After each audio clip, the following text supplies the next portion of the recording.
Over the years, I've come before you representing one or a variety of nonprofit environmental groups. Tonight, I'm here representing myself. Over these years, I've witnessed deliberations, resolutions, workshops, everything sponsored or proposed by you and others on the Burrillville Town Council. I've not always agreed with your decisions, but feel that my respect, admiration, and love for each and every one of you transcends any and all reactions I may have to the work that you do. That is your job, after all, right? To look at the greater good, find truth in fiction, delve into subjects to find common ground that helps define our sense of place and our sense of community. Always while maintaining decorum and respecting the dignity of all citizens of our town.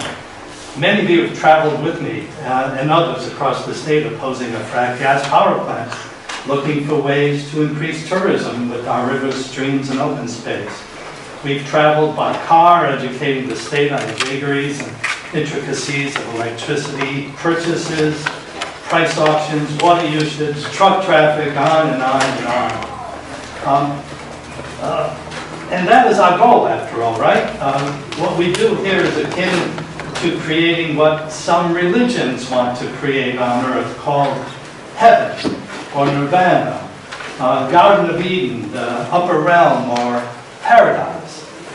Indeed, anything short of that would be considered folly or just a waste of time or effort. Why would we want to do anything else? It is within that spirit of creation and respect that I have for all of you that I want to tell you how I feel about the resolution. First of all, I have to applaud you in taking a stand against unfunded mandates. Clearly, municipalities all across the state are being pelted with the untenable situation of having to take care of business not only within our borders, but outside of our borders. Things like education, pensions, healthcare, infrastructure, new safety, municipal equipment, 911 training, and a host of things. All those make their way to your desk. And then to the pocketbooks of the citizens behind it. And if that is all the resolution stated, I'd be on your side. I would applaud your effort.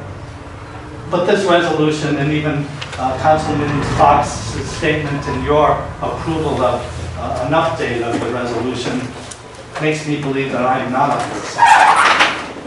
In my world of environmental activism, I fight for all species in our town, attempting to reduce or halt the damage or decay of extinction of anything that is connected to land and water. That includes us, by the way. But what seems to have become extinct with this resolution of the species called transparency, discourse, and most importantly, dissent. There was no discussion among the citizens of our town. There does not seem to be any attempt to send the resolution beforehand for citizen review. What seems to have happened is that outside national organizations sent over a policy statement for you to review and approve.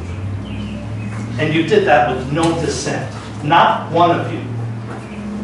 There should have been one of you among you who stood up for the other citizens in the town. Those of us who do not own guns, those who felt that they were left out of the discussion, those who felt that all that is going on with legislation on the makeup of the energy facility siting board, the recent DEM air permit changes to solar and wind permitting that we heard earlier with CPACE, and decisions about the power plant. You could have waited, but you didn't wait. And there was not one among you who dissented. This resolution violates my first and foremost principle, and that is belief in the rule of law.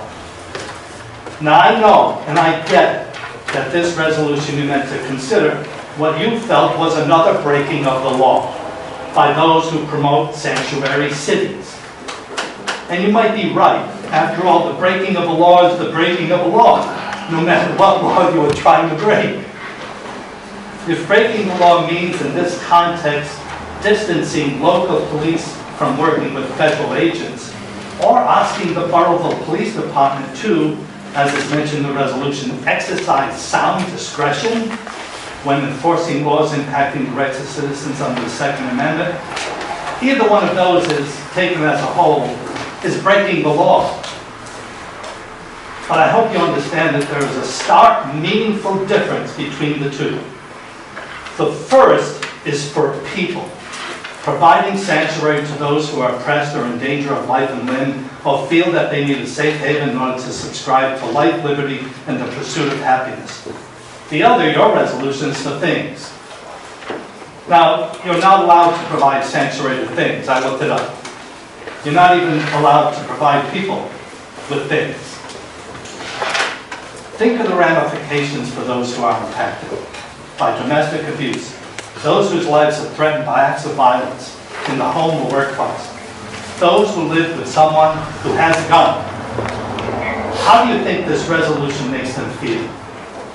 Your actions are disrespectful to survivors of gun violence and are out of step with the way the majority of Rhode feel about commonplace gun safety measures. I want to go on, but I know there are other voices that need to be heard. I want to hear them. Everyone in this room and law enforcement here throughout the state does not get to pick and choose what laws to accept or what laws to enforce. I'm asking you to rescind this resolution. Take it back. You made your point. You did it.